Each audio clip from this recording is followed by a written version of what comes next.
Okay, we are gonna fur this guy. So to start off with, what I usually like to do is separate the whole mesh by its UV islands, and that's beneficial for a lot of reasons.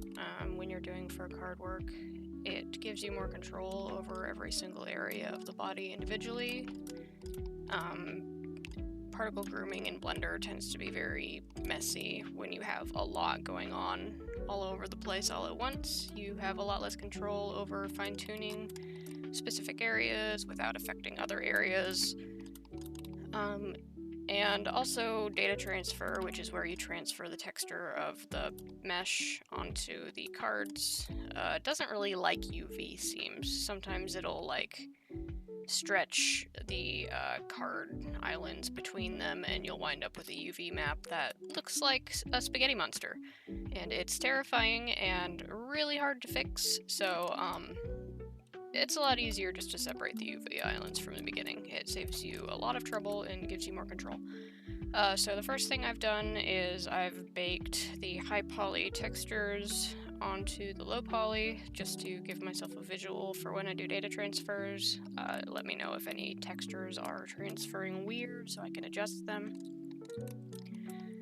But I didn't do any like actual texture work. I just baked the fur, gave it a little bit of a contrast and exported it just to give myself a visual. So what I'm going to do is I'm going to duplicate the body mesh. I'm going to create a new collection and I'm going to call it fur base. And I'm going to put that in there. Hide all those. And I'm going to remove the mirror. Actually, I'm not going to remove the mirror. Not yet. And now in edit mode, I'm going to hit L and I'm going to delimit by UVs and hit P to separate my selection. And I'm going to do that for every body piece, excluding the mouth and the bottom of the feet because we're not going to be furring those. They can just be deleted. I'm going to further go in on the legs,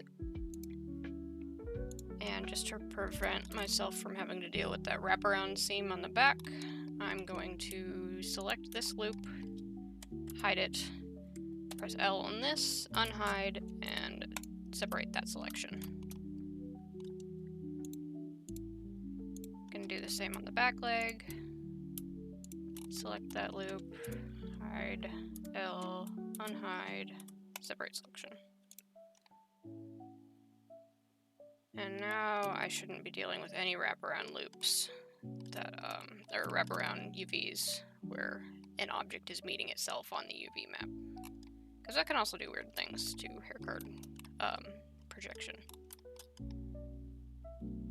Okay, now I'm gonna go through, just make this easier for myself. Name this head,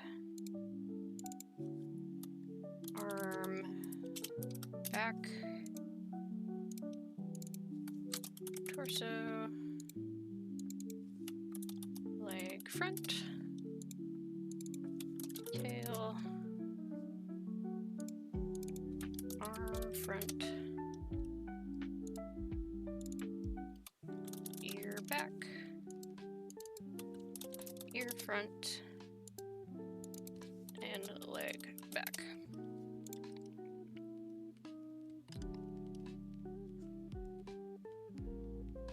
And we are ready to start furring. I'm gonna need some fur cards. Normally I have fur cards already set up that I can just append from a master project that just has like all of my fur materials in it. But I will show you how to set them up from scratch just so that you know how to do it. We're gonna start by adding a new plane. Drag that out of that collection, we'll hide that, we'll add a new collection.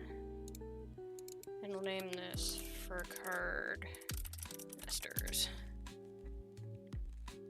Oh, well, it helps to name the collection Fur Card Masters.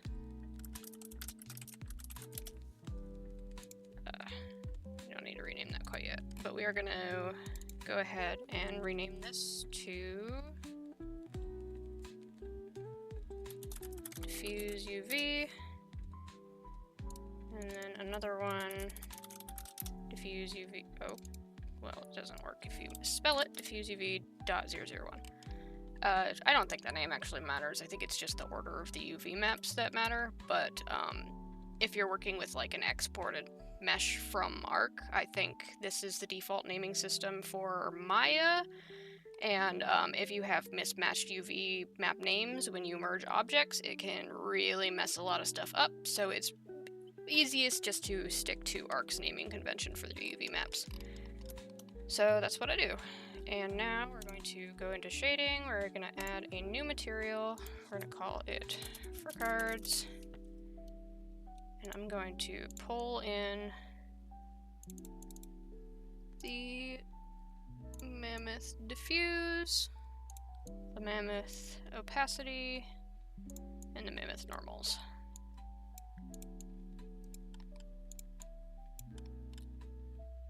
Plug that into base color, plug that into alpha, and plug that into normal. Add a normal map there, set that to non-color. And down in material properties, we're going to change blend mode to hashed. And we can change shadow mode to hashed too.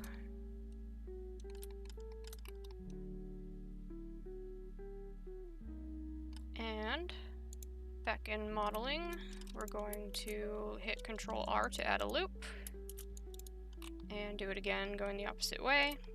And now in face mode, we can press P and separate these by selection. And now we're just going to drag each one of them until the roots are just barely overlapping over the origin point.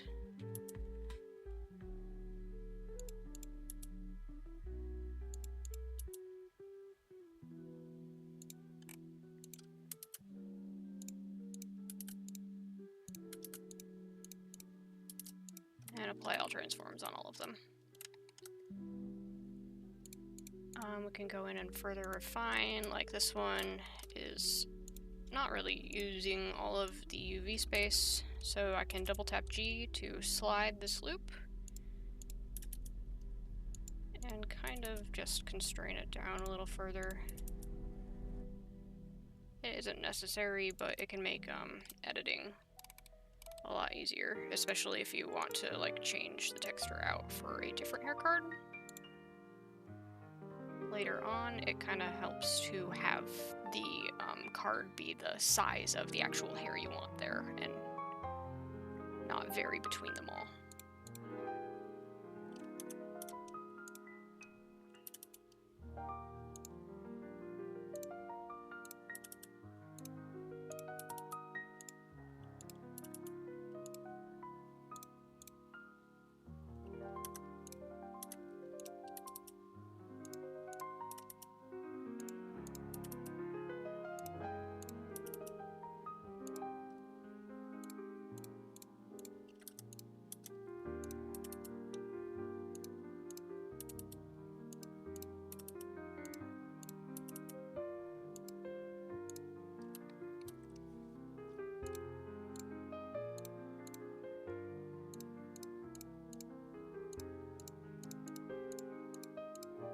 Okay, and then the last thing I'm going to do is I'm going to name these. So this one will be furlong, furlong sparse, furlong thick, fur short sparse.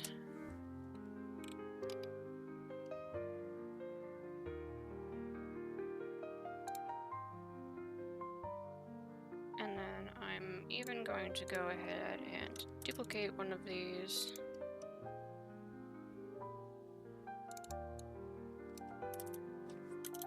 Name it for longer, and I'm going to go ahead and make some actual edits to it. We're gonna add like 2 loops. Make the whole thing a little thinner. Gonna grab the end of it, turn on proportional editing, and just kind of drag it down so it's got a little bit of a curve to it.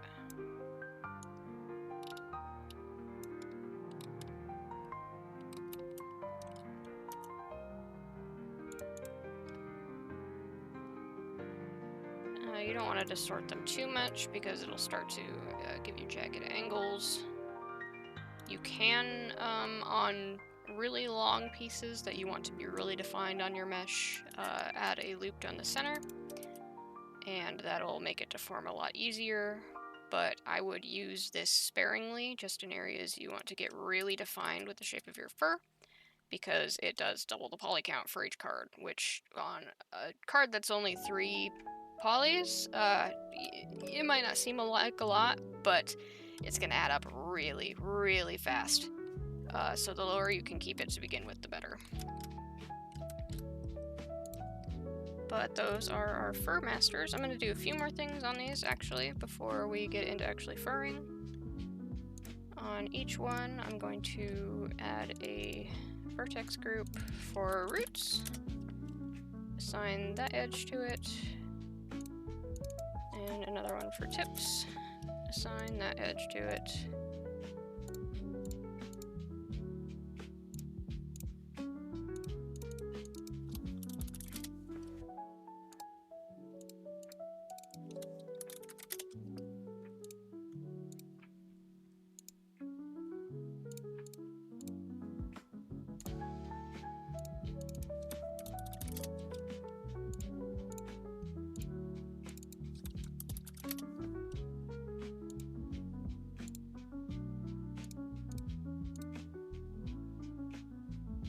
This one we're actually going to weight paint.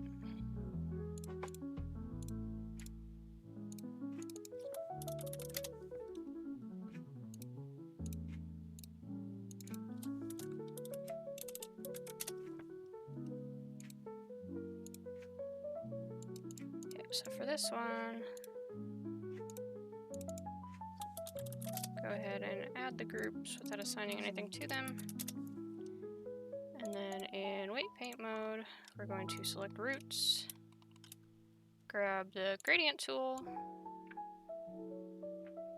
about there, and then on tips, the opposite direction.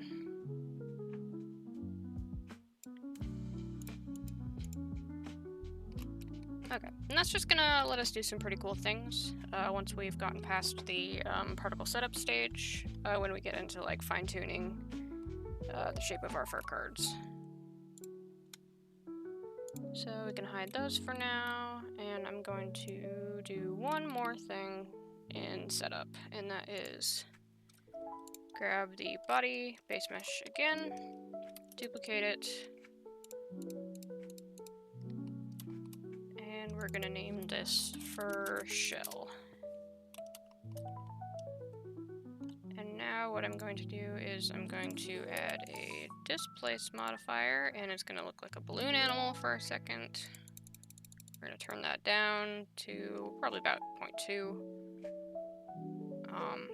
I don't see our fur needing to get any longer than that unless we're doing like really specific stuff around the neck.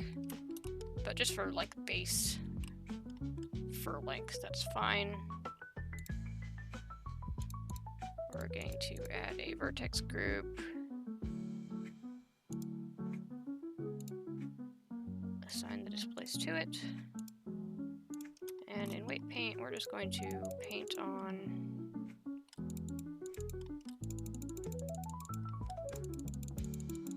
where we want the fur to be longer.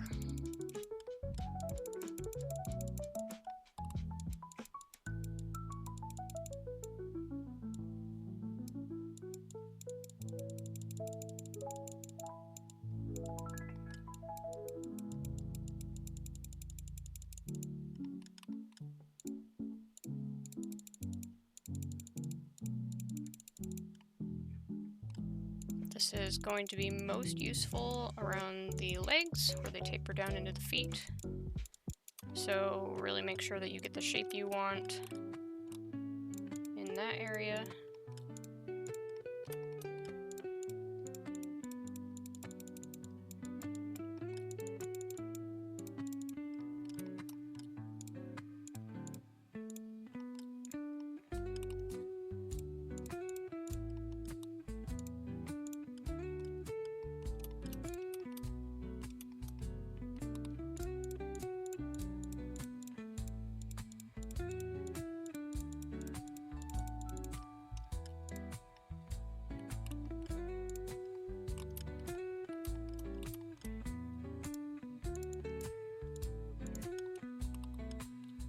Strength way down, and fur tends to lay a little flatter on the back where gravity is affecting it the most. So I'll just hit the whole top of the mesh just a little bit.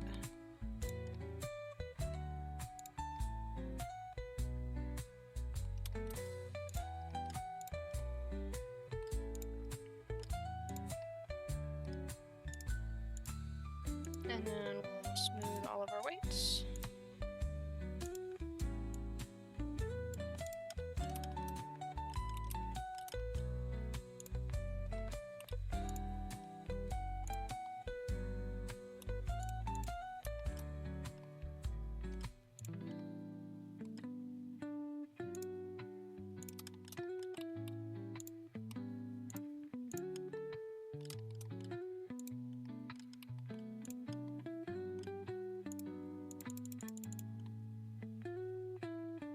That should be good. Okay, now we have everything we need. We're going to actually start furring the mesh.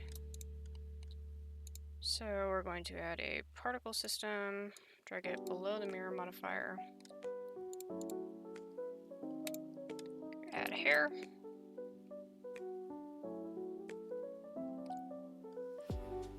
decrease that length by quite a bit.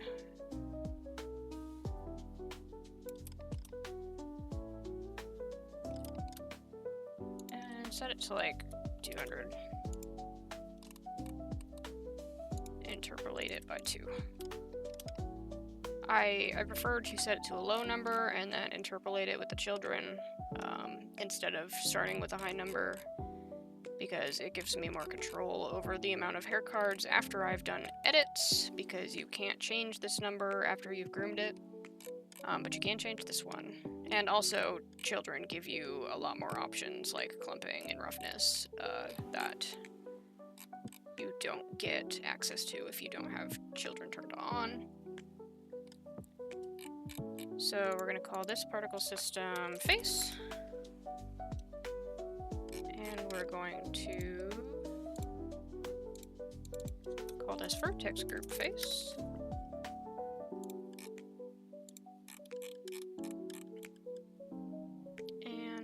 Vertex groups, we're going to assign density to face. And now back into weight paint we go.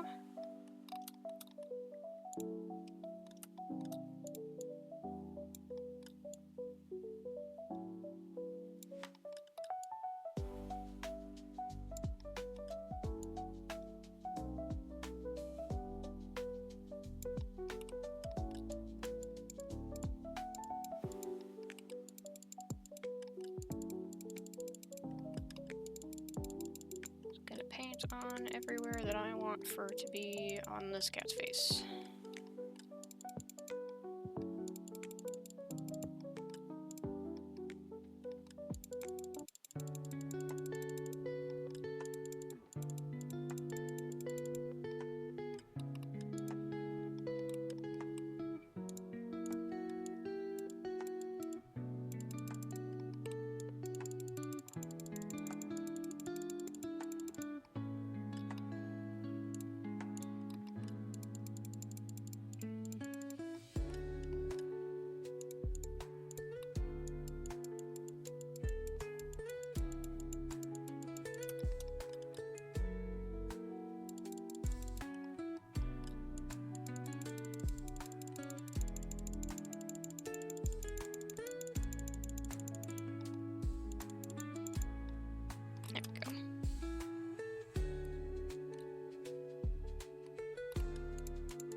also going to set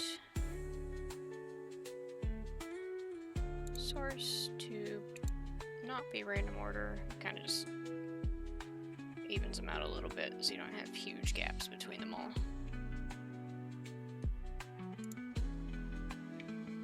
And we're going to render as object.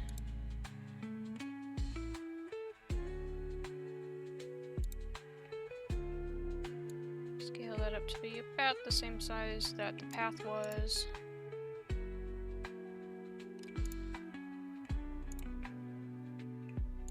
And we're going to start grooming it.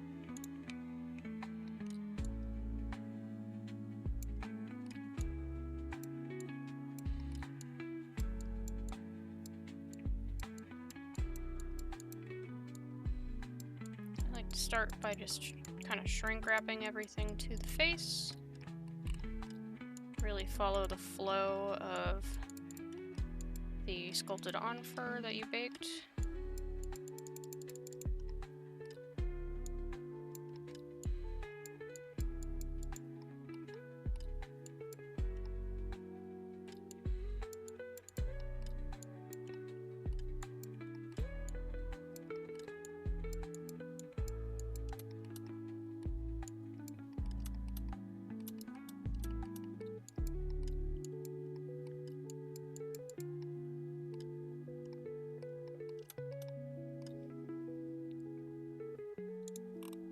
Now we can kind of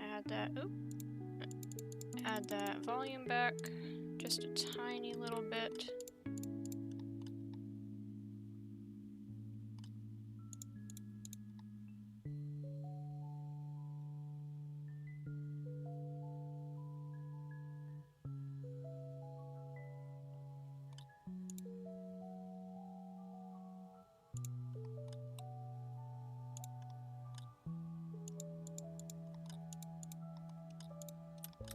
Decrease the length in areas where it's too long, increase it in areas where you want it longer. But overall, we're making really minute changes at this stage. We kind of just want to get the whole animal covered in a base layer of fur.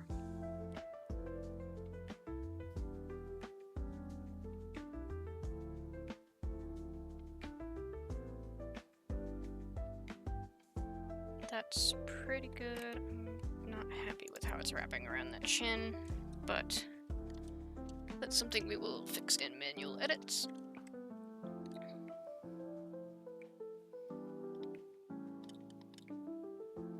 So I'm gonna go ahead and add another particle system.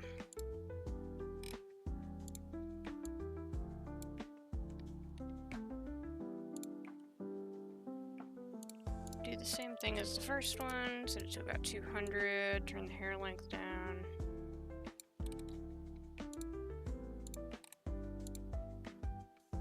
We're gonna go for longer on this one.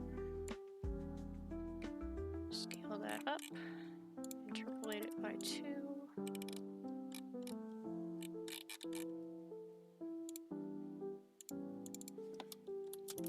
Call this one neck.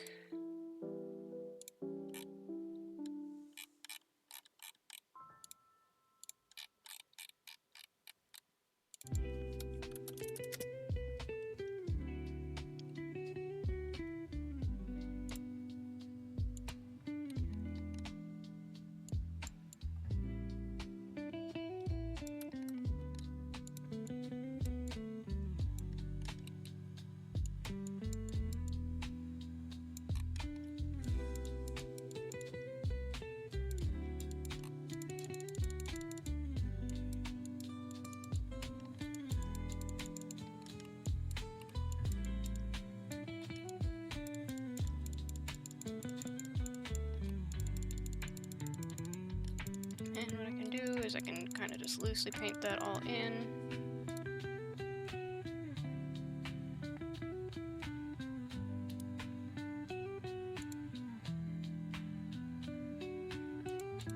And in edit mode,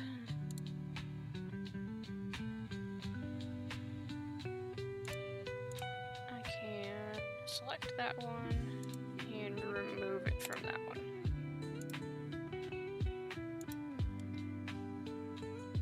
Which doesn't actually copy weights the way I thought it did. Never mind, ignore me.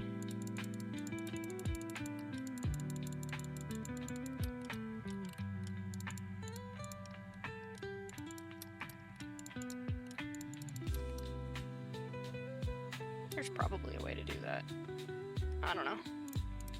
It doesn't matter if they overlap into each other a little bit. If anything, it'll give you more of a natural blend between the two.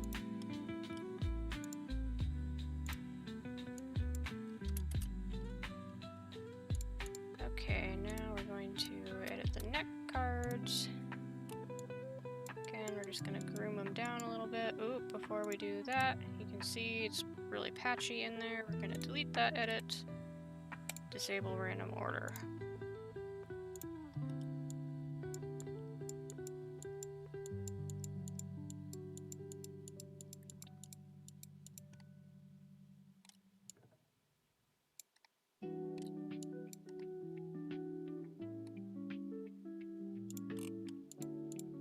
Puff that all out a little bit.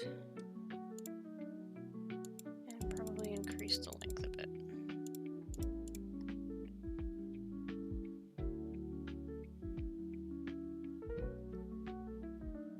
Not a bad start at all.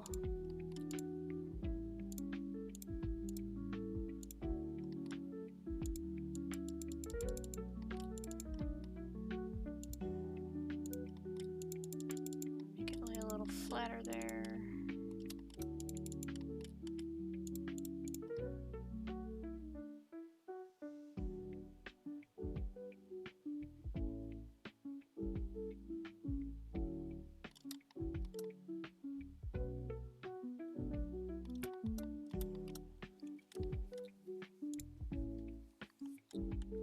Okay, and I'm just gonna go through and do pretty much the same thing on every single body part until I have a base layer on everything.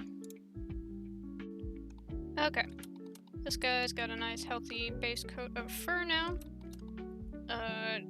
There really isn't a great way to teach this. You kind of just need to know what your animal's going to look like, which direction its fur is going to be flowing. Lots of reference images are going to help you a lot here. Also, just following the flow of the fur on the sculpt is going to help you a lot here, especially since this is one of Rebecca Dark Edge TV's sculpts, and she is phenomenal with paying attention to fur flow and how it would naturally grow on an animal. So if you don't know what you're doing, follow what she was doing. She's probably not going to steer you wrong. Anyways, we have base fur. What do we do with this? We're going to start applying these particle systems.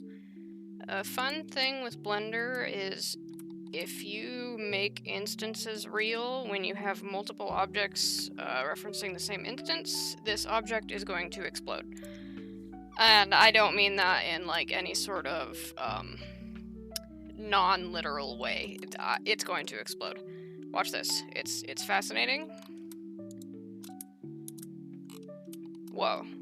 What the heck just happened? We just broke our fur instance. So what we're actually going to do is undo that. And for every single object, we're going to reference a duplicate of our master instances. What I mean by that is because this guy is referencing both the fur long sparse object and the fur longer object, I'm going to make a duplicate of both of those.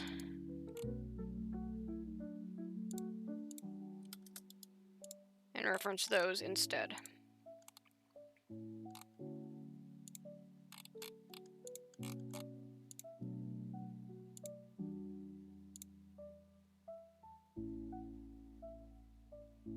And now when we go to make our instances real, which we do by very carefully selecting one of these without deselecting anything else and hitting Ctrl-J to join, we can delete that duplicated instance down here, and everything will go back to normal.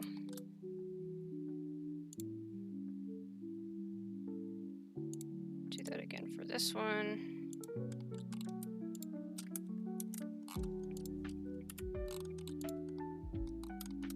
Okay.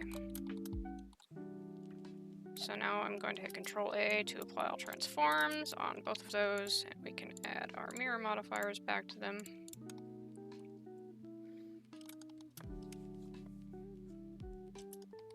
Do that for everything on the body. I think most of these are referencing furlong sparse.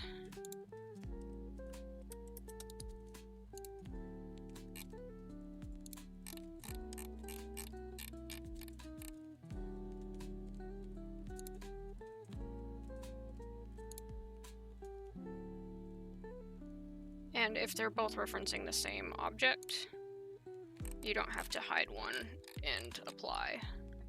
So like, because both the back and the belly groups on this one are going to be referencing the same one, and they're both on the same like object, I don't have to hide this one and make instances real on this one. I can just do it for both, and it will make all of them real at the same time.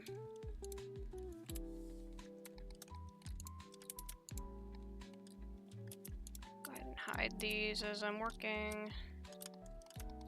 Just a little bit on the backs of the ears here.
This guy is referencing for longer.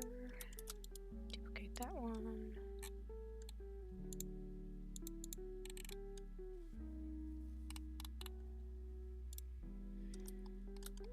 You could avoid this hassle a little bit by instead making a fur card master for every single group you plan on doing, but that requires a lot of forward planning, and I just as soon do this instead. Imagine thinking ahead.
Okay.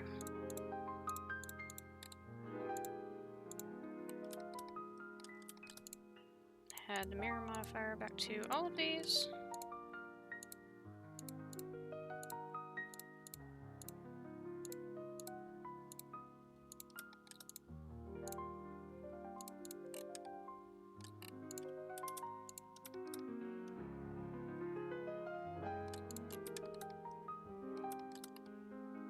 We can now have something that vaguely looks like a cat. You could stop here if you wanted to. If you were happy with just like a really smooth, non-defined shape for your fur, if you want something to just look really fluffy and well-groomed, this is a perfectly fine stopping point. I like to make things a little more realistic, so we're going to keep going. We're going to start adding data transfers to all of our objects. I'm going to reference the head for this one. Same for this guy. Reference the head. Just everything that was built off of a certain UV island needs to reference that UV island. So this one will be torso.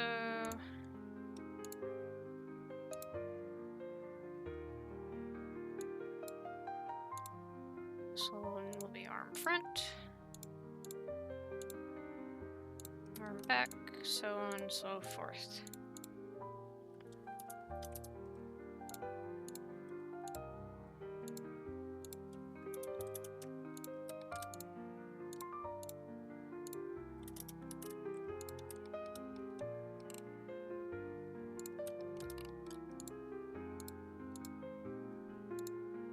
Except for this one, which I wound up using this as just like a general root point for the ears. The general space that the fur is actually occupying is more on the neck UV than on the ear UV. I just needed the roots to be coming from the ear, so whatever the majority of the hair card is covering is what you want to be referencing. So I'm actually going to attach these guys to the head instead of the back of the ear. Okay, now we're going to go back to our material. We're going to grab the diffuse from the body that we baked. We're going to paste it here. Add a mix color.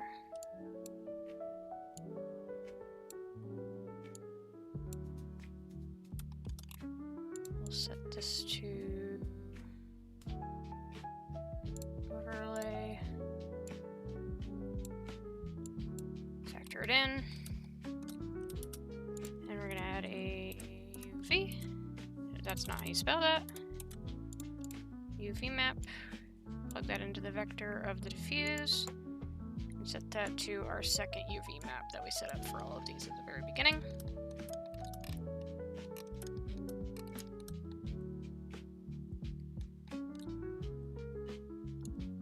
Turn up the reference, roughness, and turn down the specular all the way. And now on all of our data transfers, we're going to go face corner data, UVs, diffuse UV, and diffuse UV 01. And I might honestly even edit this a little bit. Turn the factor down just so that the shading of the mammoth card diffuse is only just coming through a little bit. But it's mostly just taking on the diffuse color of the cat bake.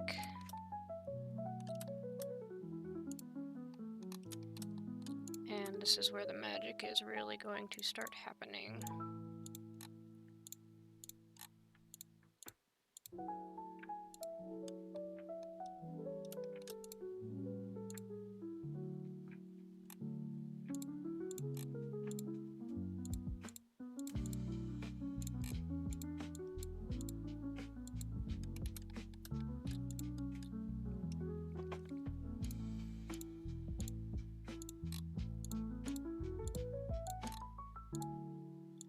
And I'm just turning these on while I'm doing this because this just shows the data transfer in edit mode. So we don't have to go through and turn it all on later on when we're making edits in edit mode. Might as well do it now while we're here.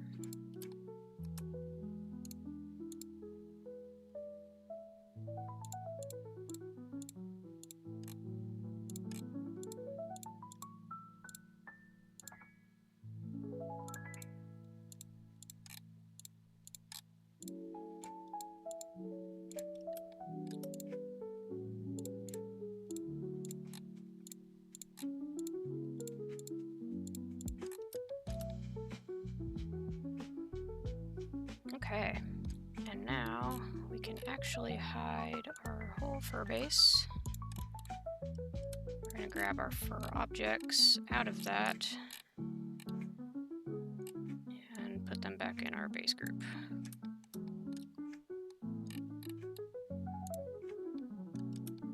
And we can unhide our original body object and everything else.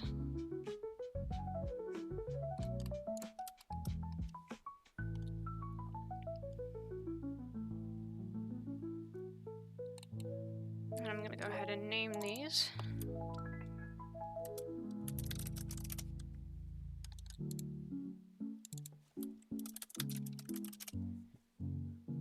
Stay organized.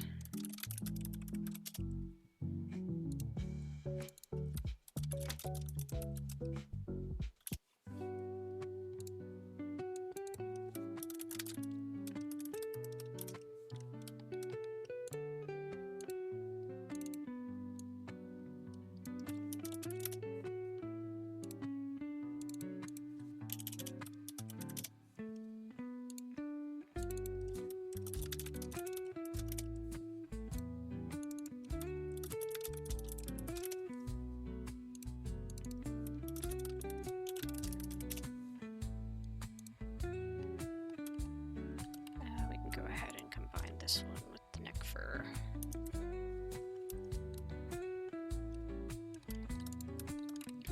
There's a little bit of color stretching here. You'll notice where the fur is extending over the UV. We'll fix that later. Okay, so this is a pretty good start. We're going to do one more thing with the data transfer. This is magical. If you don't know about this, it's going to change your life. It's a very subtle difference, but it makes all the difference in game. We're going to duplicate our data transfer. We're going to set it to custom normals. And we're going to go into, first we're going to shade smooth, just in case anything with a bend in it was being shaded sharp. We're going to go down into normals and object data and turn on auto smooth. And you might not have even seen what just happened, but I will toggle it on just to give you an idea. It is now copying the normals of the base mesh onto the fur cards, and that just makes the transition between the mesh and the cards like almost completely invisible.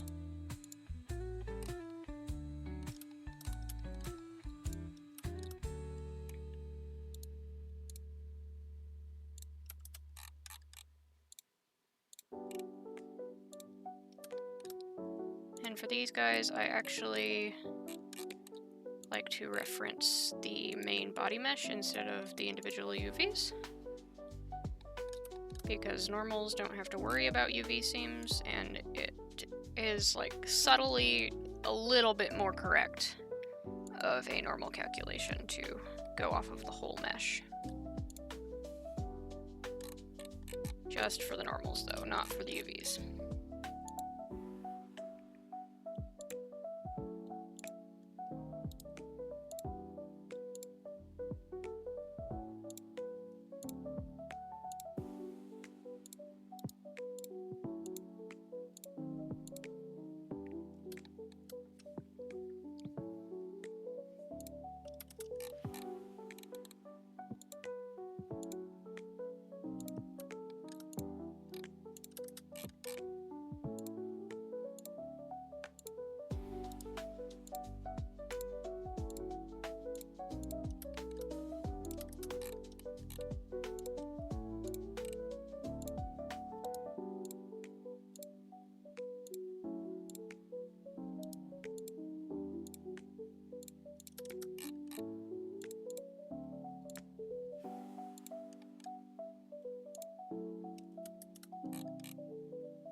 Okay. So the next thing that we're going to do is, sometimes your fur can get a little scraggly on the legs. It's probably one of the hardest areas to get looking right with fur cards. I've still not entirely corrected it or perfected it, but one of the things that I find can make it look a lot more natural, and this is where a lot of our early setup is going to come into play, we're going to add a shrink wrap modifier. Set it to our fur, no, not our leg F. No, arm F. Arm F. And we're going to constrain it to the roots. And this just makes sure that every single base of the card is absolutely 100% attached to this leg, which helps so much for going around a very curved surface. And then we're going to duplicate this. And we're going to target this one to our fur shell that we made earlier. And we're going to constrain that to the tips for a text group.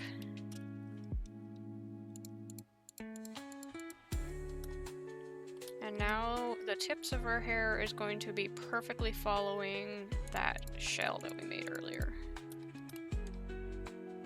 And there are some gaps right now. We can fill those in when we get into manual edits, but this really gives you a lot more control over the shape of your fur.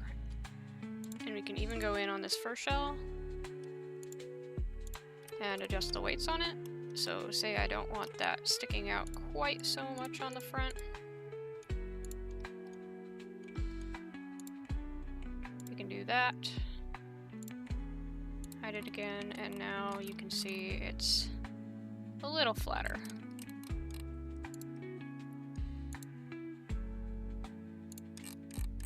So I'm going to do this for the legs, both the front and the back, on both the arms and the legs.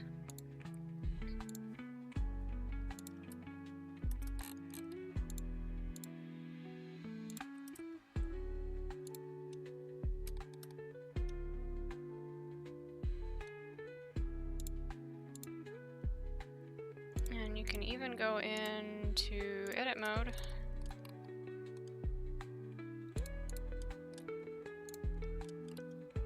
Let's say I want to give the fur a little bit more of a point here.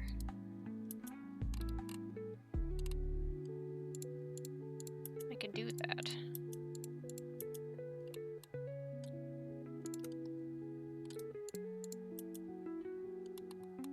Go ahead and preemptively do it here too.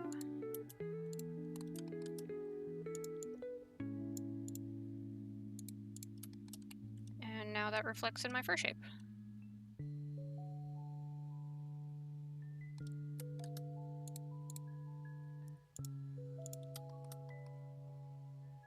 This to lay a little flatter here.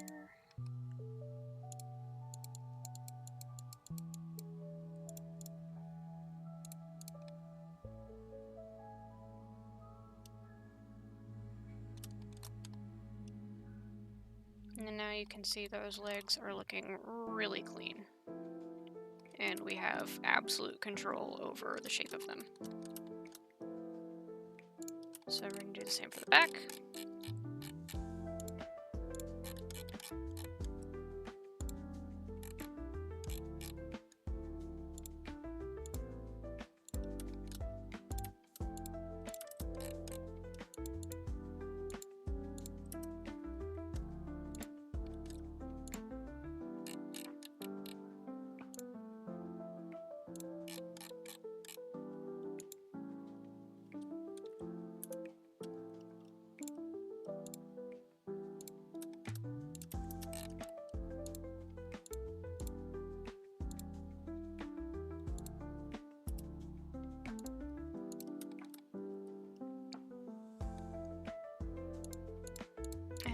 You can really see the difference here.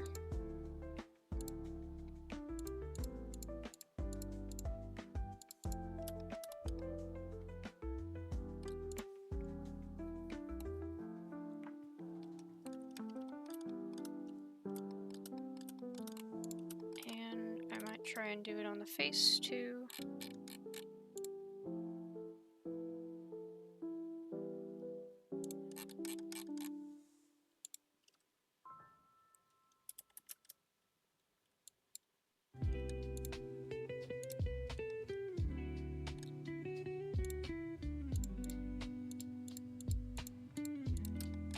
Yeah, that does kind of clean him up around the brow line a bit. You can see that guy was escaping. He's not anymore.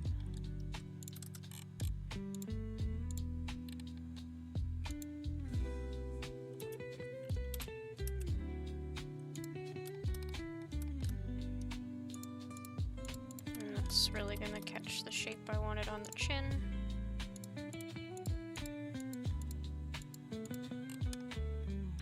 Really give it a nice smooth transition point there. I might pull it up a little bit on the shell though.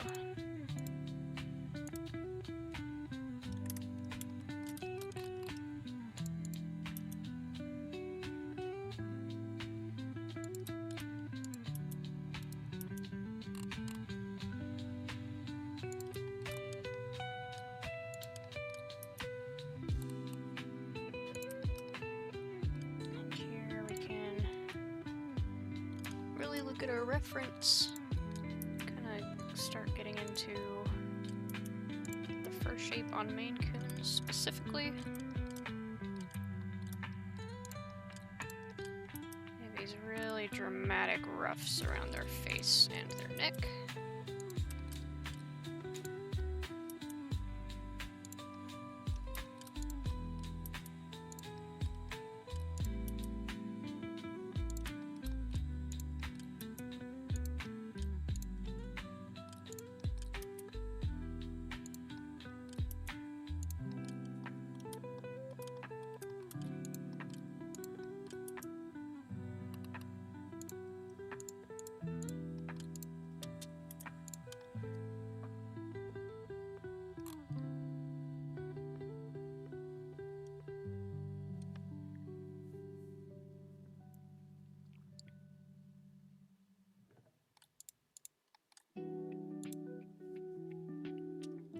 See what happens when we shrink wrap this one.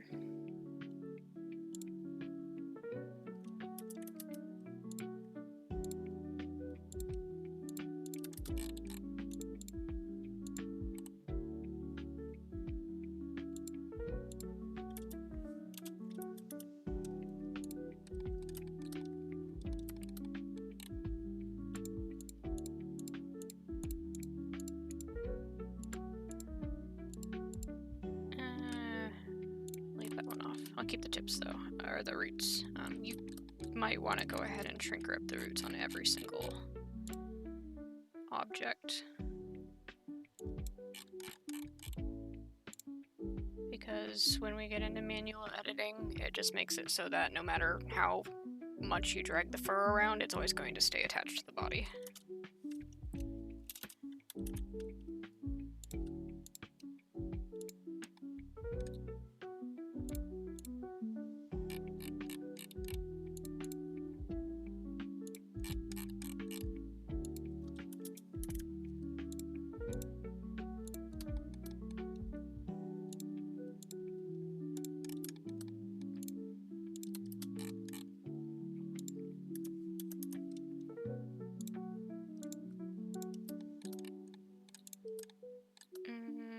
Don't like that either.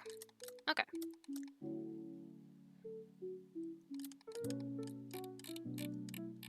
One more thing we can do, just to add more natural variation, is we can add a displace modifier. We can constrain that to the tips. And if you want, you can use this to control fur length a little bit after you've applied the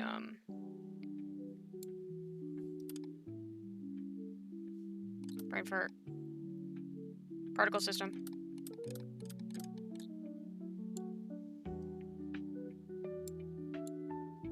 Or what I like to do is I will add a new texture, set that to clouds.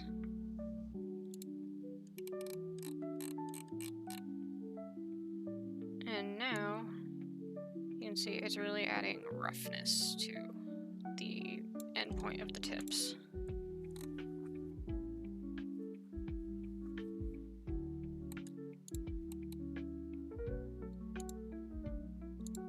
You can scale this down a little bit, or all the way down even. So it's like more of a noise modifier.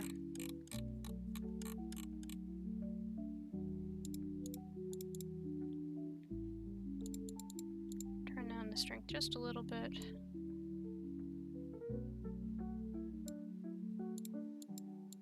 And now you can see that adds just a little bit of natural variation.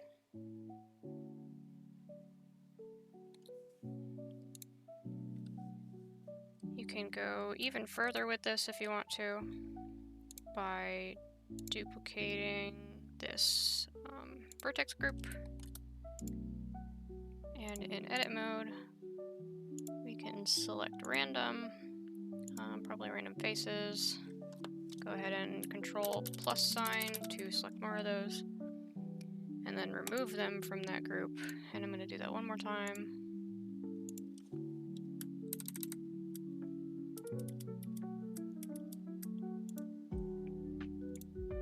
Turn that down a little bit.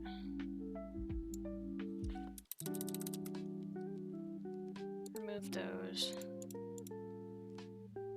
And now I can duplicate my displace. Reference the copy of tips. And turn the strength up. And maybe even constrain it to just the y-axis so that it's only pulling it outwards in that direction.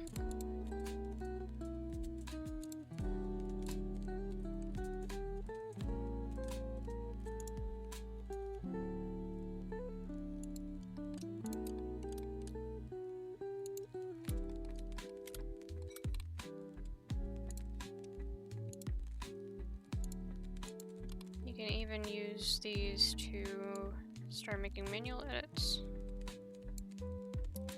Say I just want those few tips to have a little more volume than everything else.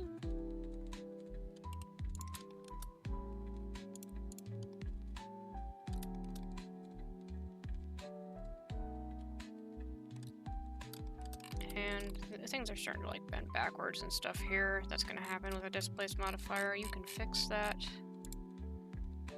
by adding a smooth modifier.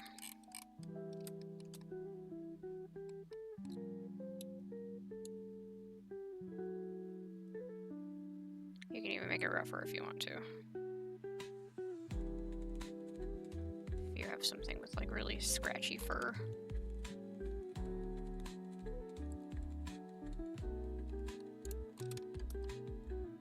Okay, and for the tail, I'm quite happy with that shape. I might go ahead and pull it around a little bit, turn off connected only. Again, no matter how far I pull this out, because I have that shrink wrap on the roots, it's going to stay connected to the body. So you can really make edits to your overall shape without messing with anything too much.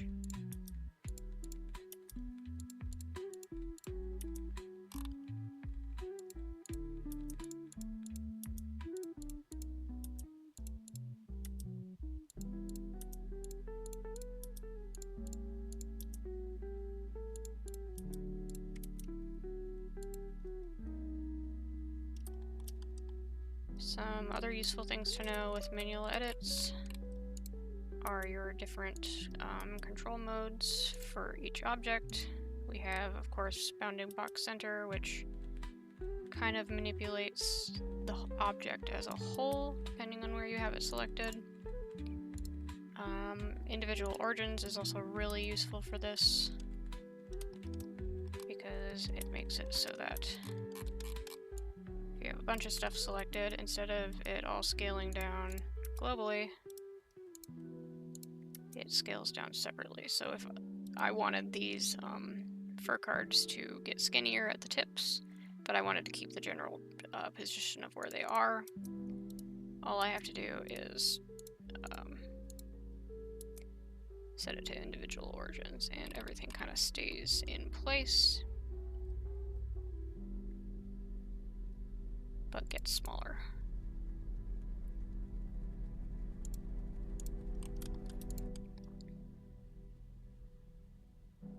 Okay, quite happy with that for the tail.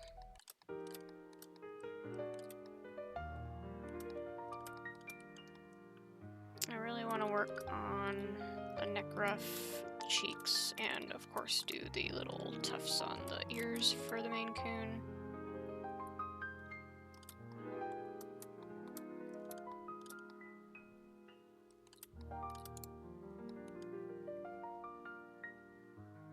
We adjust the overall length for this guy.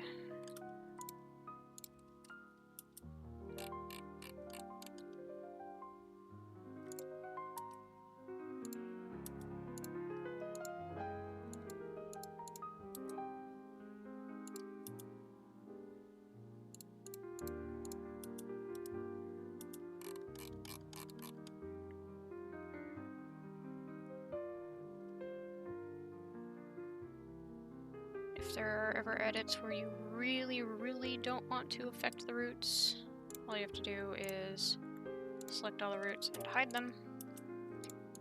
And now I am exclusively editing the tips.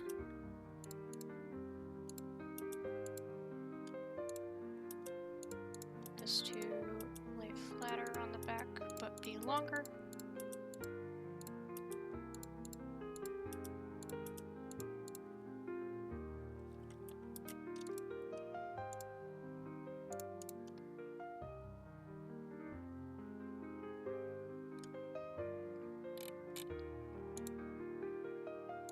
Some roughness to this guy too. I think overall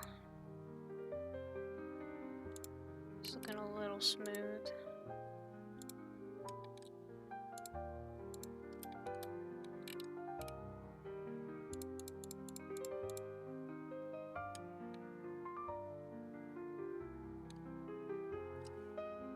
Which is okay for a cat. Cats are very well groomed animals. They're usually very soft looking, but Maine Coons have very long coats, and it tends to,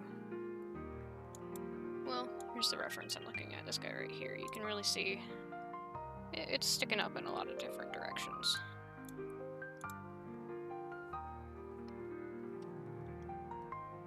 So I really want to emulate that to the best of my ability without making it look too rough.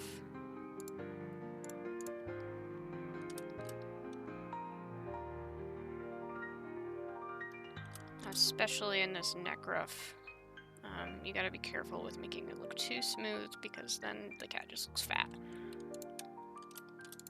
You want to really sell that it's fur and not just the body.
Let's see.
can also really get control over your selection with UV editing mode. You can turn on this guy up in the corner, UV sync selection.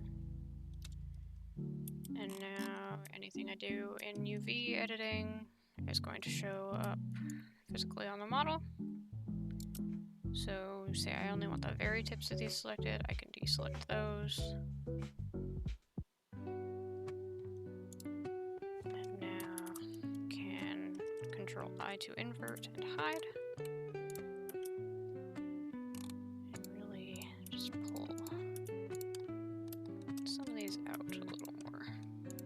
Make it really messy in there.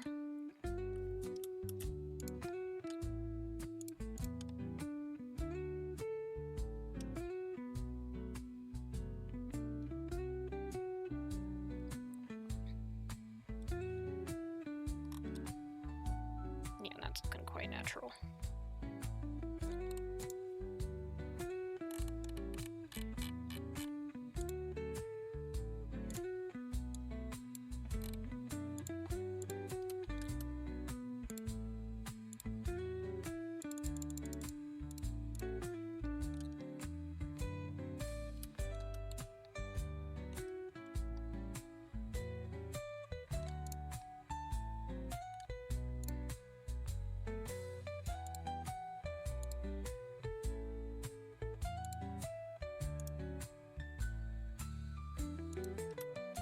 If you don't want to randomize deselect for this copy of your tips, if you really just want that displace modifier to be in really specific areas, you can always just weight paint it. So I really don't want that wild variation on the really short fur of the face. I want that to have a nice smooth transition into the non-furred areas. Kinda just want it to look a little wild on the cheeks.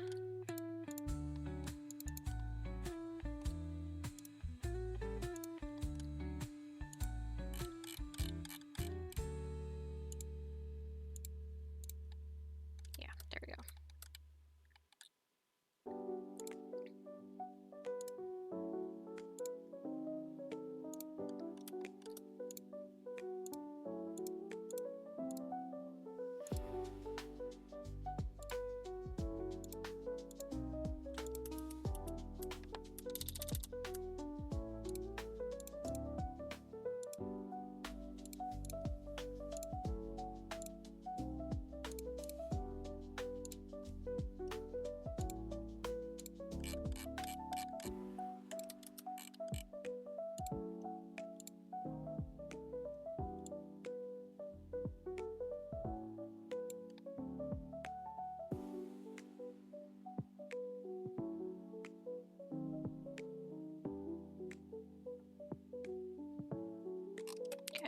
Quite happy with that shape.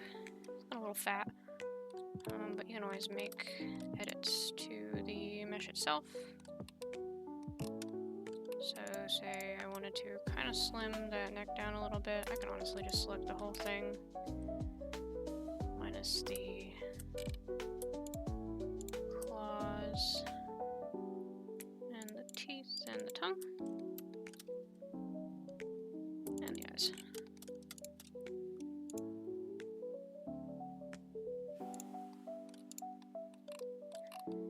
Get in here and I can select just like this whole loop here around the neck. And with proportional editing on, I can slim the whole thing down. Bring it in just a little bit.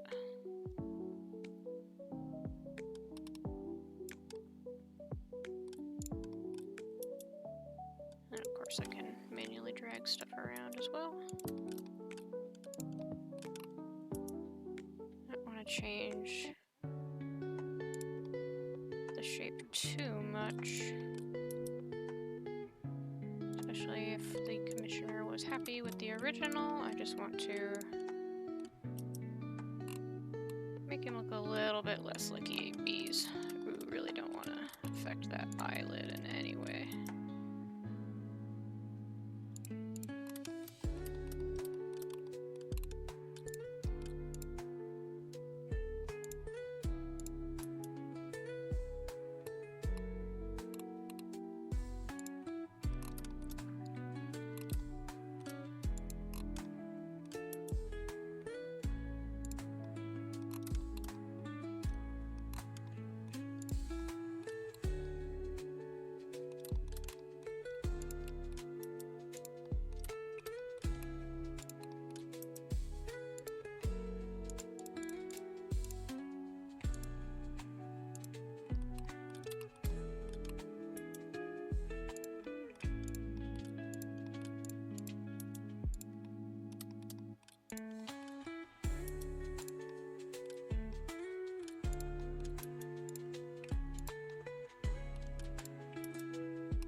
just controlling the mid-level on the fur shell to further control the length a little bit and take down just a little bit of that volume.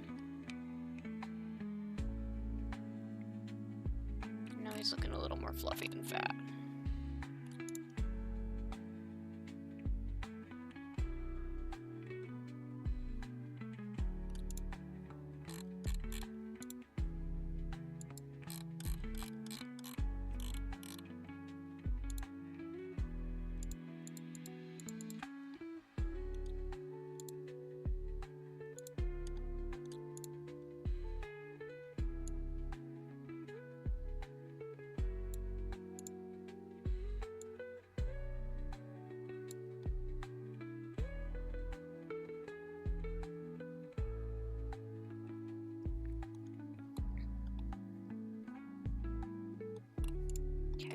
Face.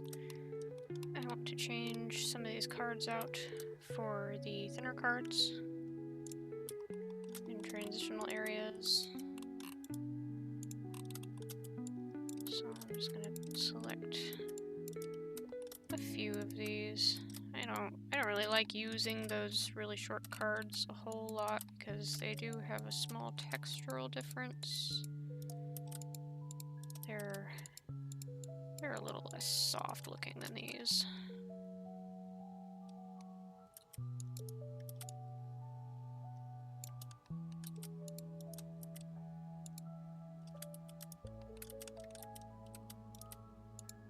But they have their place. So now in UV editing, I can just grab all of those with proportional turned off.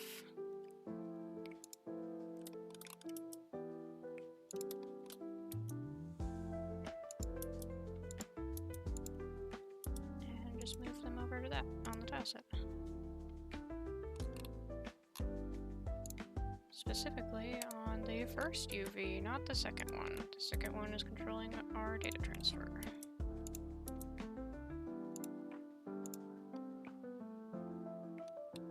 There we go. And yeah, you can see they're just like a little more shaded than the other ones for some reason. They don't look the greatest, so I use them very sparingly, but they are thinner.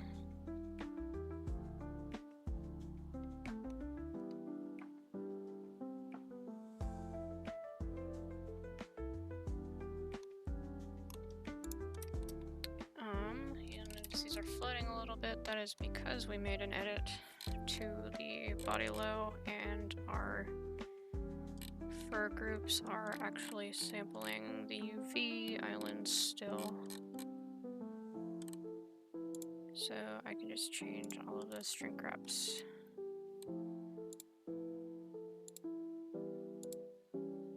to actually reference the body low instead of the individual islands. The data transfer is really the only one that you want to stay referencing the islands themselves.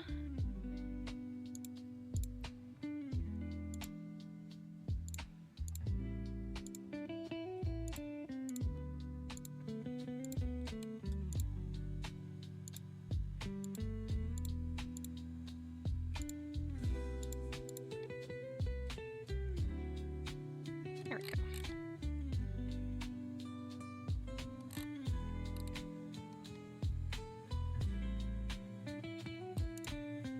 Now we're going to work on filling in some bald spots.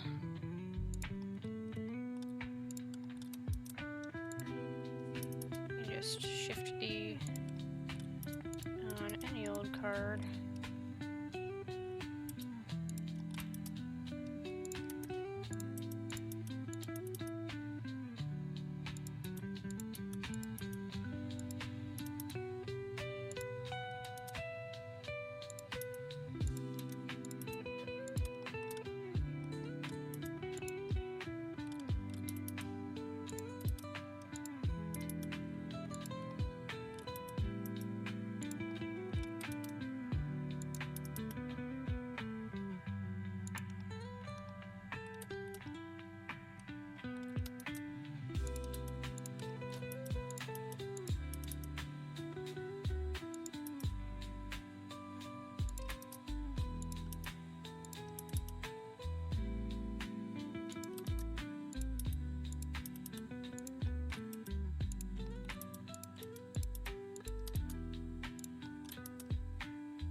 extra attention to cleaning up transition areas.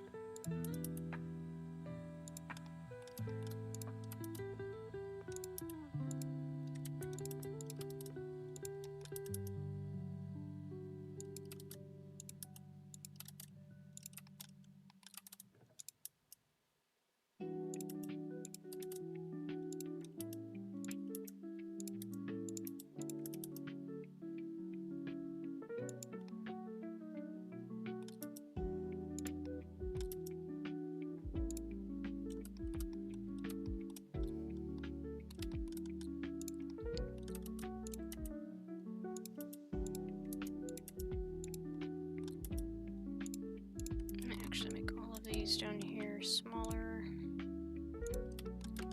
Another thing to keep in mind with furring Ark creatures is that the wind effect on the material scales with the card itself, so it's going to be more noticeable on a large card and less noticeable on a small card. So if your cards are too big on your face, then they're going to be waving around like crazy, which can be really noticeable on these transition points. So you kind of just want to make them smaller overall here.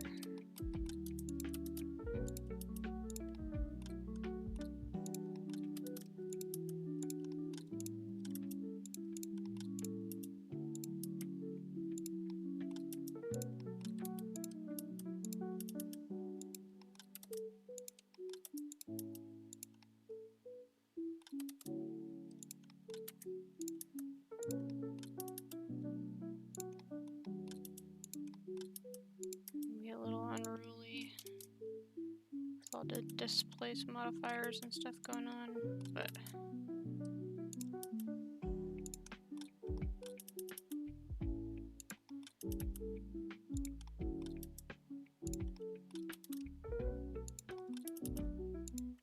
if you wiggle it around enough, you usually get it to obey.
Alright, now I'm going to grab my Fur Card Master skin. I'm going to grab Fur Longer.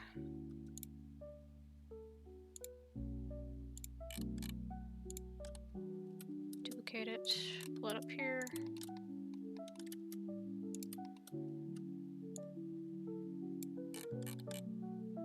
Hide those again.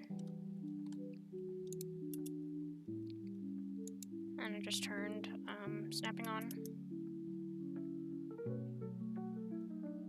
so that the root of this automatically grabs the mesh. We can hide face fur for a little bit just to make sure it's not grabbing onto the fur cards. I'm actually going to create a new collection for this guy. Ear cards.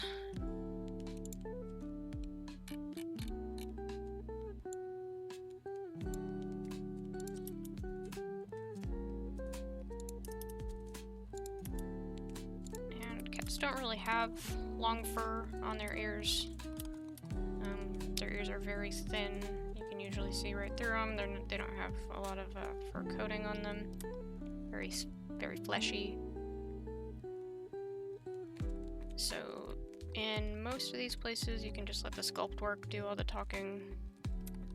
But Maine Coons do have some very long hair coming out of their ears here. It's very wispy, very thin. I'm only going to use a few cards.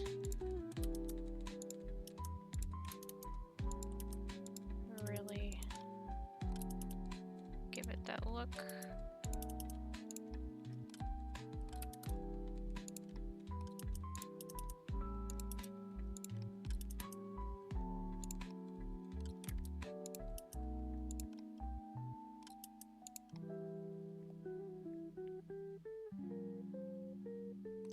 Sure that they're all rotated slightly differently so that you can see it from most angles. I might even grab one and get it in there diagonally to the others.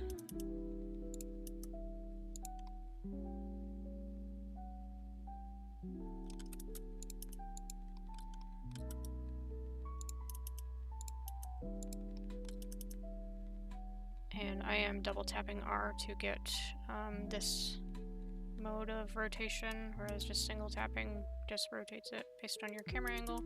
Double tapping gives you a bit more of like a circular rotation, spherical rotation even.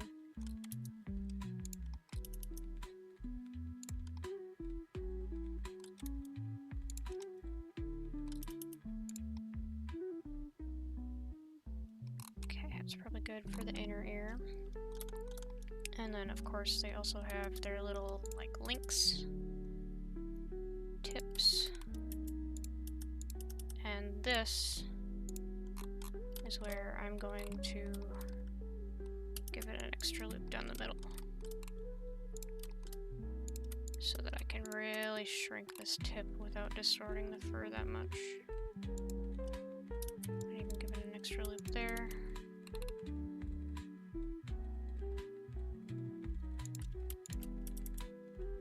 Gonna have a few of these so I can really afford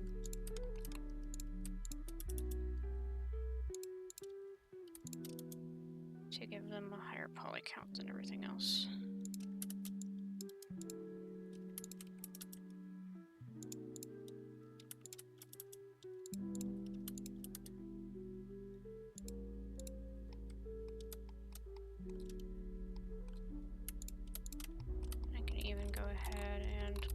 These forward a little bit, give it a bit more of a conical shape so that they're not perfectly flat.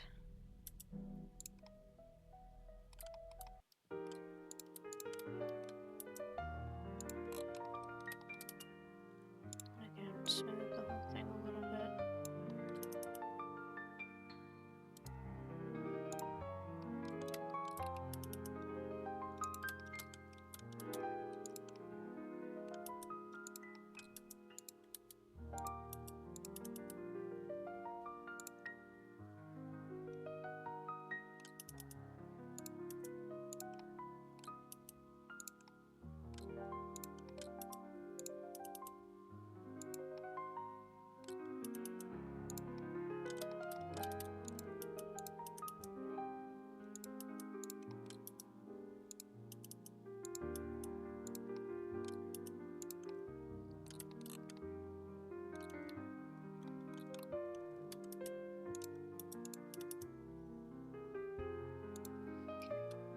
Let me see if I can find a reference of the back of their ear so I can really see how that transitions back into the body.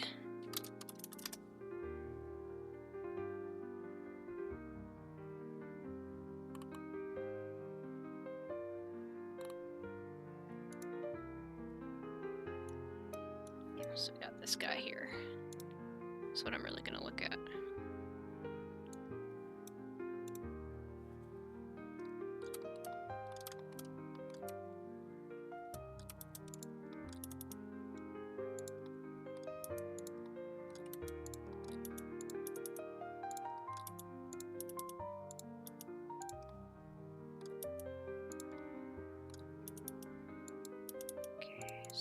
that's it for using those.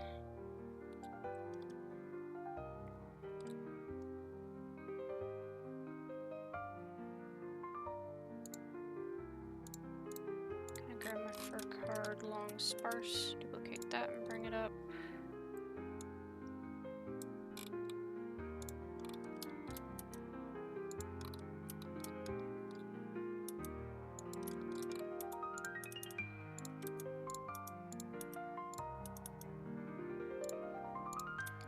That to be longer and thinner.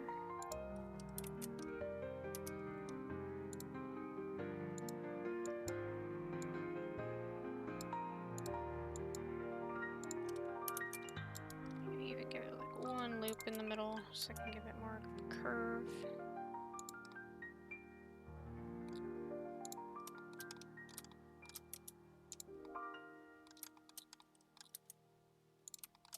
Make it pretty small.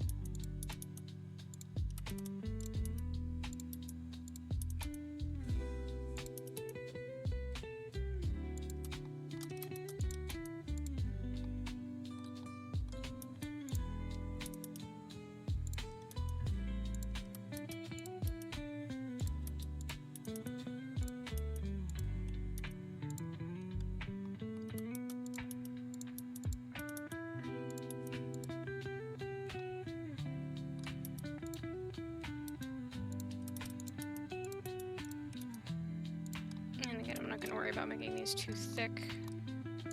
This is really wispy hair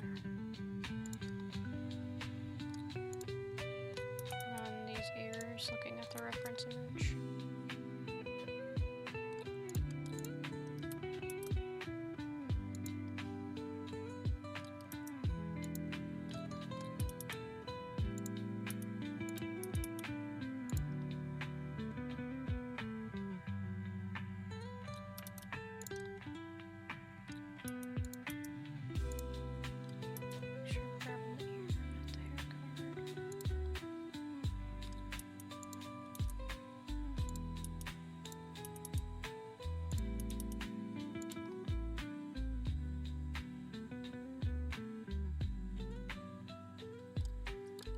Okay, and then we'll hide our head and neck hair. Really just make sure that looks nice.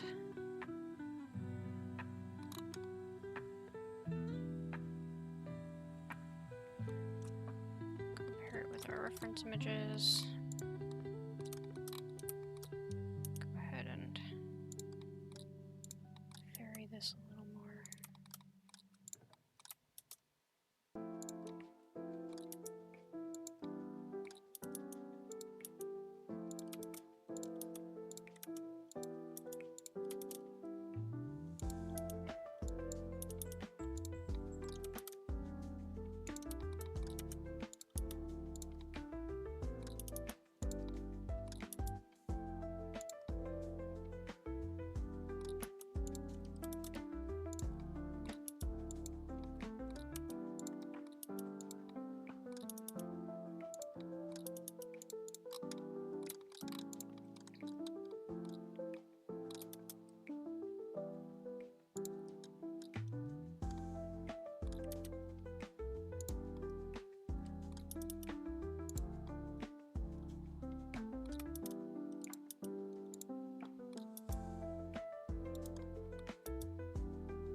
Maine Coon-esque. Go ahead and grab that whole group, merge it, apply transforms, and mirror. I can name that ear, fur, and bring it up with the rest of my main groups. Scroll, please. Scroll, please. Thank you.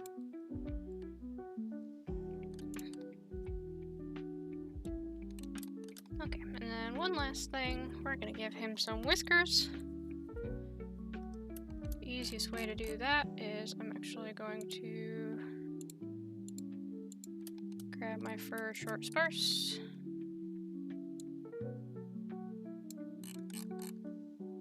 His weird kind of scraggly texture is good for one thing.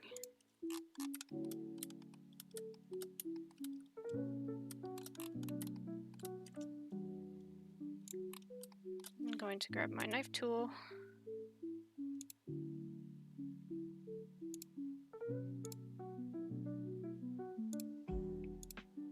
And I'm actually going to physically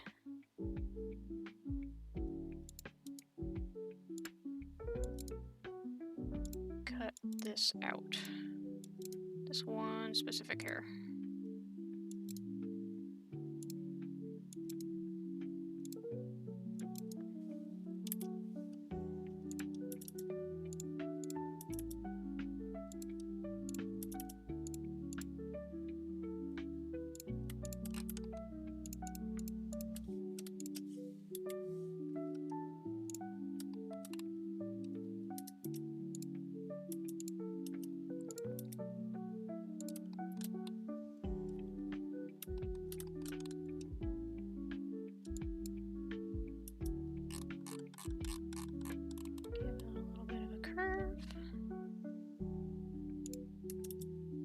Sure that the root is attached to the origin point.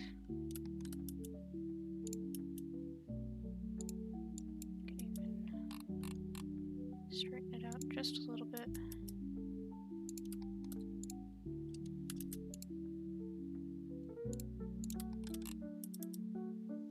I'm gonna add a loop down the center line so that I can't distort it as easily.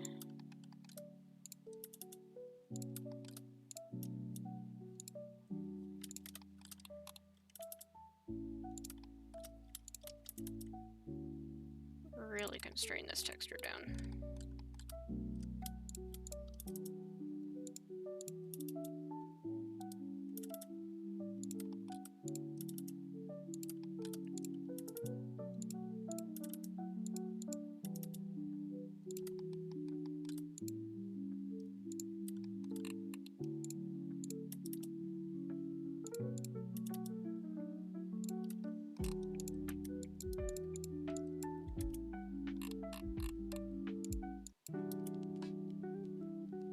So now I can make it thinner.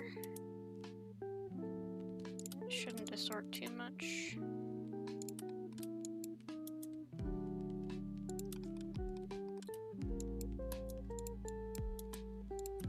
So that loop in the center of the whisker is kind of acting as an anchor for where the texture can't move.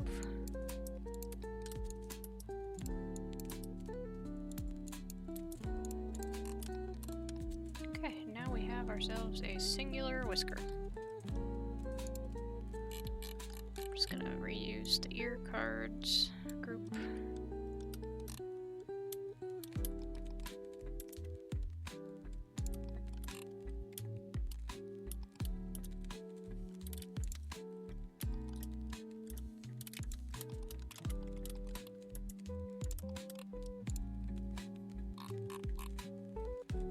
And again, we're gonna find a nice reference. Some very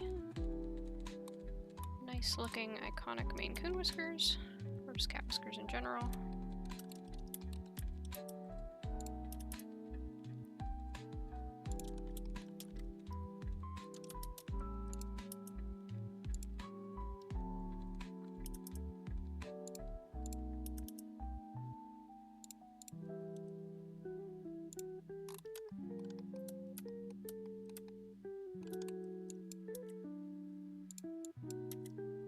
Still not very happy with how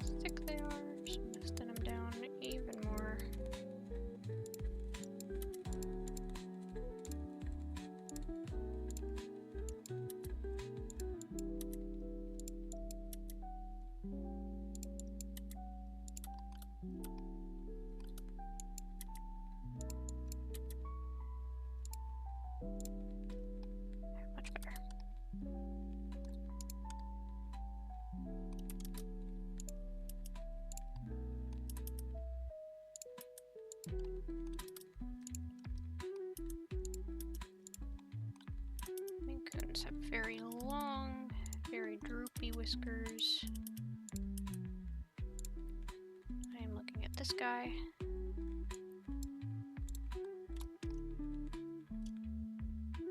I'm not gonna give it too many.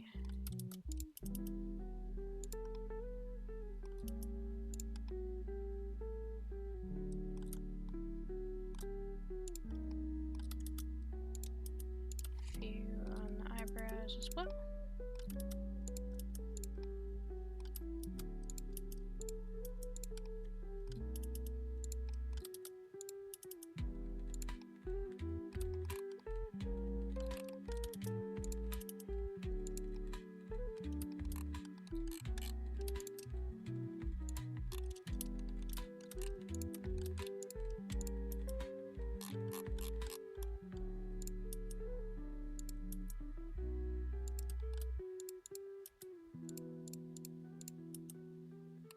And I can just kind of pull them into a shape that I like.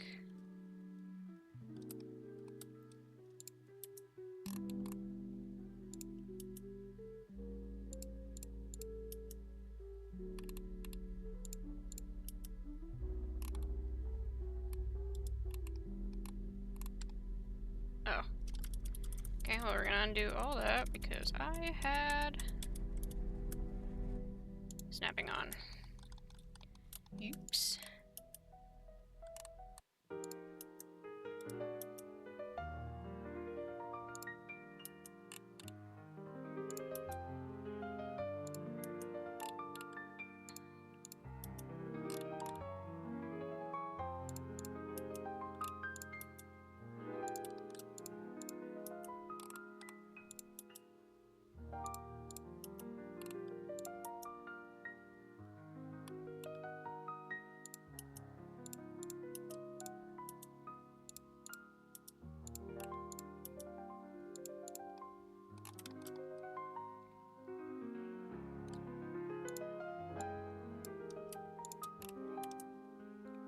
Brow whiskers a little shorter. They tend to be shorter than the muzzle whiskers.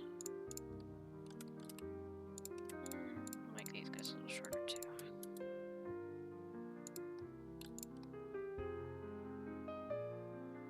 There we go. And they're a little jagged. So what I might actually do is group just the whole thing together. And I'm gonna subdivide them once. And then I'm gonna decimate them, unsubdivide them once. And that's just going to give them a little bit more natural overcurve, but if I apply this one, you can see they're quite dense now. But if I apply this one, it's now triangulated them a little bit and it's kept that curve, but not the density.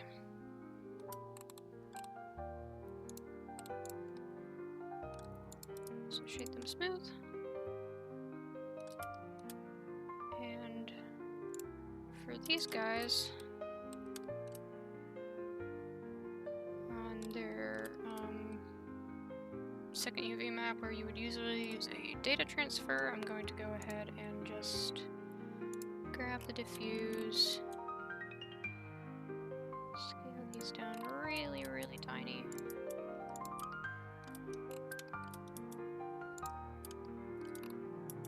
And we're going to attach them all to probably this spot on the muzzle,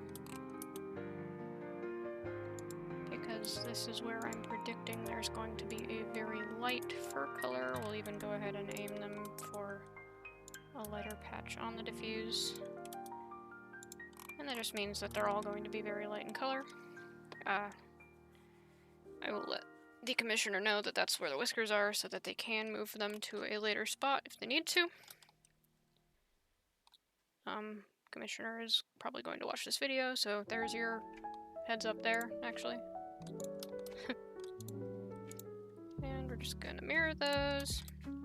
And one last thing. Actually going to separate these front cards from the back cards.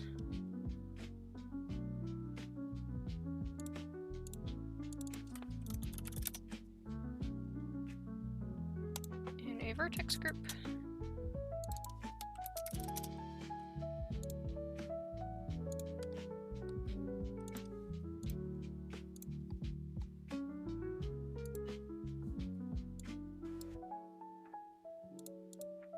So that I can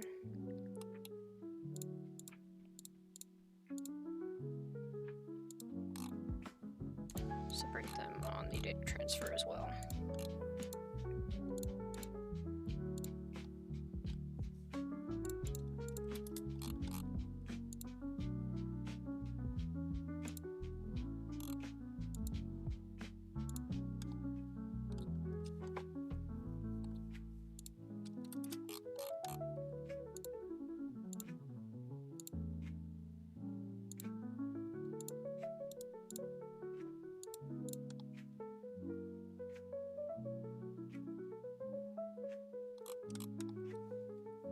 Okay.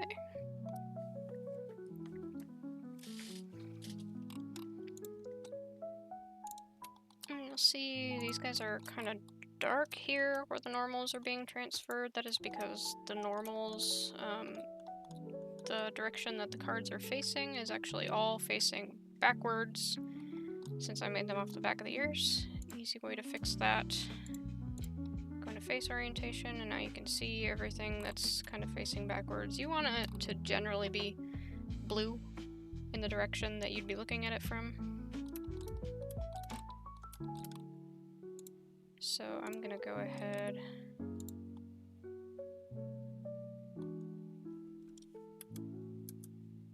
and just grab a few of the ones that are facing towards the front, or in front of the other ones. I'm just gonna flip them around.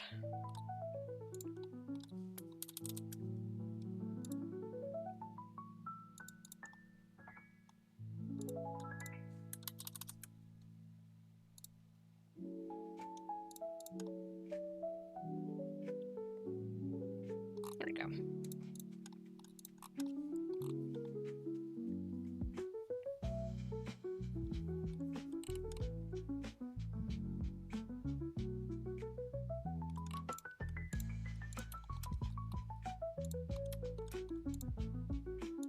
Now I'm just nitpicking.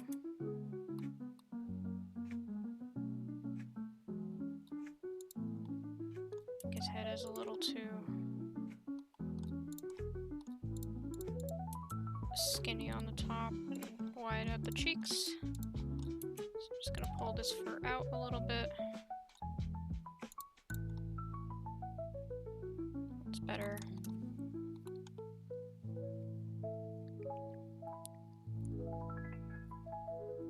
And I dare say that looks like a main gun.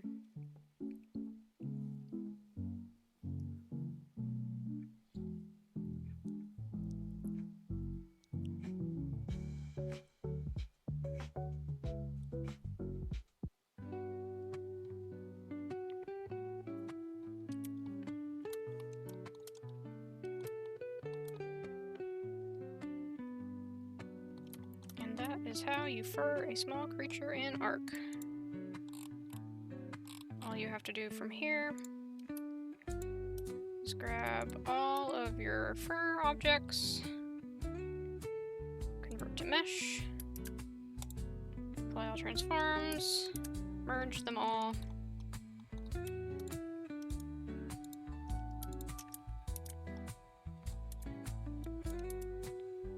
and now you have a furred cat.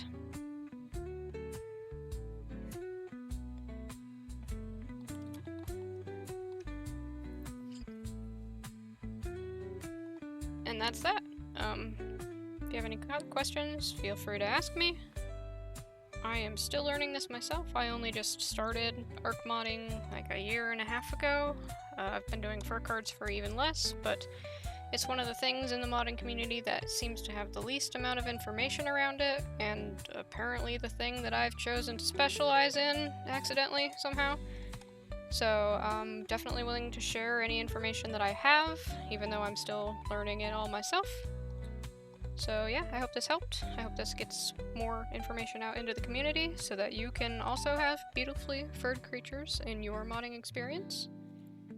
And yeah, thanks for joining me. Hopefully this wasn't too painful to listen to. I never do tutorials, I never record my voice or anything, so hopefully it wasn't obnoxious in any way. I'd like to thank Rebecca at ArkEdge for the beautiful sculpt that I worked on. This is all her sculpt. She made this cat. And then, of course, Moonlight and Cyrus for commissioning me to do the fur cards on top of it.